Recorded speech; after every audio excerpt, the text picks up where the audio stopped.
today I'm going to show you how to make the best and easiest tofu scramble ever. It's one pan only, super simple recipe. My philosophy with tofu scramble is to make it simple and perfect, and then just to put other stuff on the side. So I don't like these recipes with all this other stuff like inside the scramble. Cook up some really awesome mushies, some sausages, your veg, all the other stuff that you want to have with the scramble, and have it on the side. Okay, so I'm going to start our pan. Now for this recipe, we need the firmest tofu that you get in the shop. So this is like the high protein firm. Kind of looks like a big block of like feta. There's a few different brands around, whatever you prefer. So I'm just going to heat this pan up a little bit. And we're going to start with some vegan butter in the pan. So I'm going to put the amounts in the comments. So don't worry too much about the amounts that I'm putting in at the moment, because I'll write it all down for you. So we're going to put our vegan butter in the pan. And then I'm going to show you how to get that crumble tofu scramble. The best way to do it is actually just with your hands. So you can get a fork and mash it if you like, but I like to break off chunks. And while that butter is still melting, we're just going to put our tofu in at the same time. So break off little pieces, squish it between your fingers. I like to leave that variation in texture just so it's sort of, you know, better when you're eating it. So I'm just going to break all that tofu up. When that's almost browned off, when we start to get those little crispy edges, we're going to add a couple of flavors in now. So what we're going to do is we're going to put in about 3 teaspoons. I'll put the amounts in, so don't worry about that. I'll put the amounts into the comments, of onion powder.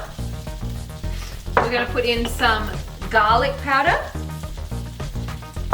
We're going to put in just a small amount of mustard powder. And just stir those around. At this point, we're also going to put in some nutritional yeast. Just a tiny little bit of salt. We want to season again at the end, so don't go too crazy with the salt at this point. We will need a fair amount of salt, but we just want to leave that until the end so we can do it to taste. It really depends on what you're having with it as well, and your own taste as to how much salt you want to put in. It's just like when you're making scrambled eggs, the same sort of thing.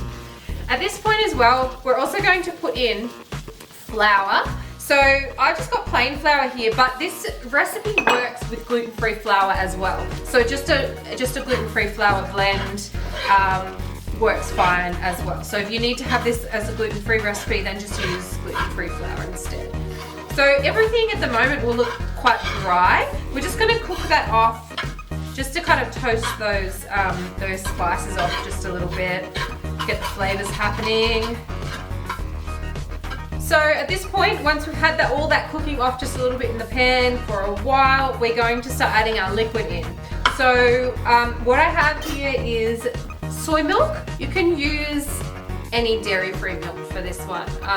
It's really fine with any milk. You'll just have to adjust the seasonings at the end, because some plant milks, even if they don't have more sugar in them, do taste sweeter and add a sweet sort of note to the what you're eating it with. Like almond milk, for example, has like this other sort of like sweet sort of taste behind it. So I've also got here some vegetable stock made up with water. So whatever stock you use, whatever vegan stock you have, or if you make your own stock, we're just going to use that as well. So what I'm going to do is I'm going to start with the milk, and I'm just going to add small amounts in, just enough to kind of coat the bottom of the pan at the moment.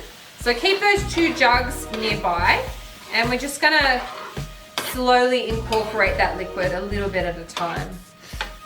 So we just want to keep adding little bits of stock and milk until we get to basically the right consistency. So we want those chunks to still be in there for that texture, but we want it to all be surrounded by this lovely, silky, creamy, delicious sauce. So that is going to give us that variation in texture that we need for the scramble, and it's going to make it so it's really delicious with all your other ingredients that you're going to put with this. Okay, so when we've finished adding all of that liquid in, what we should have is this really delicious, silky, smooth tofu scramble with those little bits of like chewy tofu texture. This is so delicious just on toast, or like I said, with other stuff for a big breaky. So this is how you make your vegan big breaky. At this point as well, taste it and just add salt and pepper however you would like to eat it basically. So yeah, enjoy.